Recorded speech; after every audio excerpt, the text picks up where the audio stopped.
Art has been a crucial part of my life since the moment I picked up a pencil. I grew up drawing every day, sketching celebrities, comic panels, or random doodles. I would constantly be known as the artist in my classes, from school to college and university.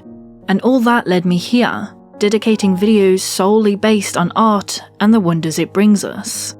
And if I take a look back, none of this would have happened if not for my nan. The person who enjoyed my art the most and continuously encouraged younger me to keep drawing. It's for this exact reason Look Back by Tatsuki Fujimoto resonated with me on such a personal level that I was left sobbing turning to the last page.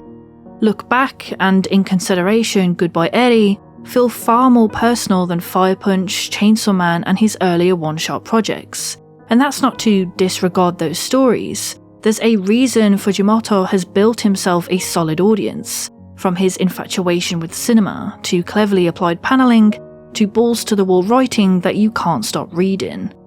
His ability to draw people in is one of my favourite attributes of his work. But in Look Back, Fujimoto's emotions feel far more transparent, projected not through words, but panels that evoke messages and feelings so absorbed in the realities of being an artist.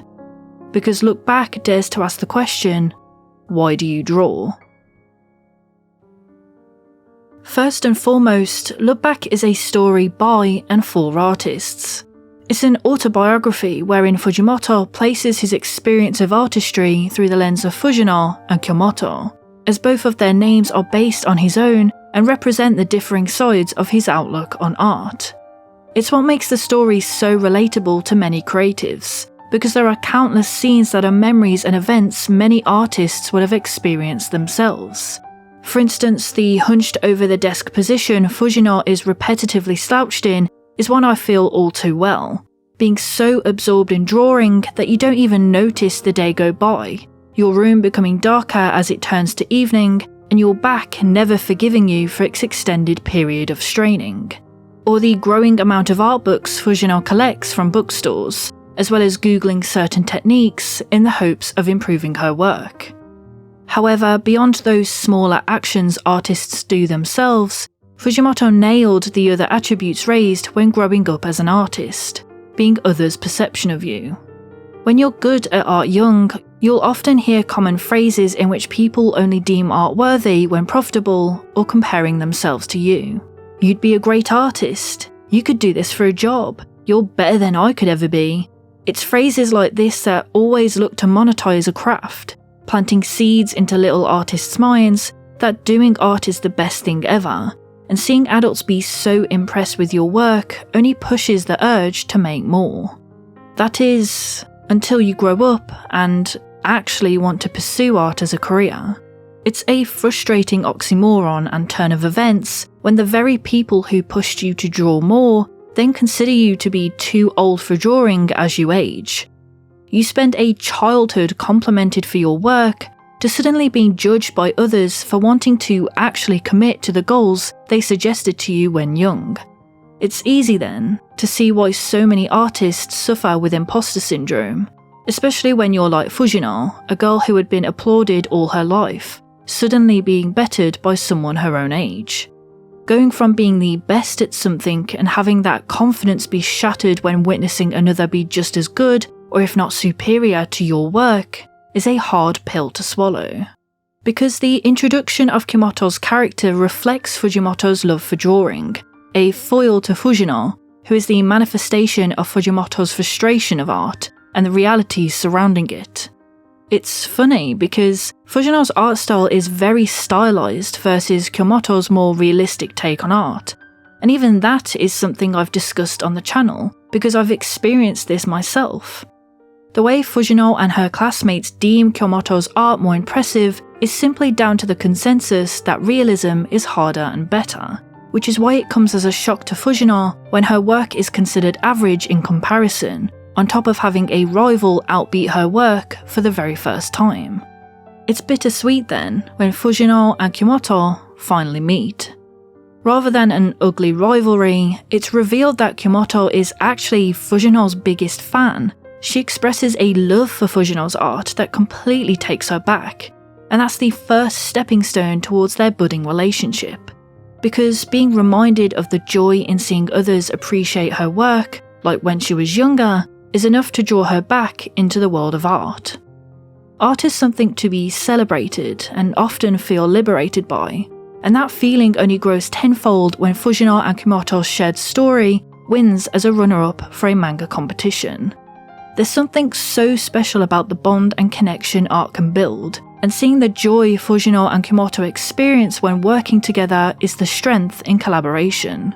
Viewing others' work as a healthy competitor who drives improvement and self-reflection will always outweigh the toxic mindset that is often pushed in society. It's just another step into the act of fulfillment, the want to draw for those who enjoy your work. Because even in Fujino's dream, where she envisions a world where Kyomoto is still alive and breathing, she reimagines Kyomoto as the big fan she's always been. Despite being a dream, even in an illusion, Fujino thinks about the impact her art can have on people. And that's why Look Back hits home, because it shows how much an artist can be affected by the simplest of acknowledgements. An honest depiction that conveys the surprise and warmth an artist feels when seeing people react so expressively to their art, allowing you to fully savour the fruits of your labour. To see your work influence others is one of art's truest rewards, and this feels even more fitting to note when considering the work Fujimoto's assistants have gone on to draw. The mark your art makes in the world isn't strictly focused on your work and pieces, but also the others you've pushed into drawing too. Suddenly, a bubble of your own art extends to the work of others you've touched and influenced. As mentioned earlier, a simple question is asked in the latter half of the one-shot that stumped me. Why do you draw? For me, it's not what motivated me, but who. My nan is such a massive influence towards my art journey, buying me art tools from Poundland, doing crafts together whilst watching Art Attack, and always being the first to react to my sketches. The urge to create more art wasn't only for myself. In fact, I'd argue the opposite. I made art purely for others, and that's something Look Back reiterates so well. When Fujino returns to Kyomoto's room after her passing, it's almost melancholic to see the fan she continued to be of Fujino even after their separation. From the start to the end, Kyomoto adored Fujino's work, and to see her volumes of Shark Kick, Fujino's serialized manga, collected several times on her shelves, and a Shonen Jump survey left blank ready to be filled, of which we all know the positivity she'd write, is so heartbreakingly sweet. If Fujino's art was an open letter, Kyomoto replied with devotional love. Because as an artist, there's this desire to make people laugh, to cry, be informed, to get angry, feel inspired, and a whole whirlwind of emotions from your art. Sometimes the original intent of an art piece can be perceived in whole new ways even the artist might not have considered, and that's the magic in art. It speaks to everyone individually, and whether a simpler art style like Fujino's or fully rendered pieces like Kyomoto's, each reader will take away a piece of the artist's heart. Fujimoto's motivation to draw is us, the readers. How we pick apart each Chainsaw Man chapter, how we react to heartfelt scenes, or even how we vote on the popularity polls. It all comes down to enjoyment. For all the hard work artists put into art, the blood, the sweat, and the tears of it all, it truly can be just one voice that makes the difference in how you perceive art, and how that validation intensifies the passion in creating. Fujino's answer to "Why do you draw?" wasn't answered with a speech bubble of "because Kyomoto was there," because we don't need to read that. That's too easy an answer. Instead, Fujimoto makes us feel the answer through a montage that demonstrates the ways in which Fujino connected to art, through remembering Kyomoto's laughter, her shock, and her despair when reading her manga. Ironically, sometimes the craft of designing in itself isn't why artists draw.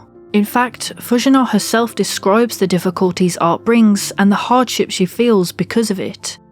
And yet, seeing Kyomoto's reactions to her art and the ways it touches others is enough reason and purpose to continue drawing. That euphoric feeling in knowing you've affected someone through a drawing makes you look back on the challenges faced when approaching art and the memories collected that define who you are today, that makes you appreciate every moment you decided to draw.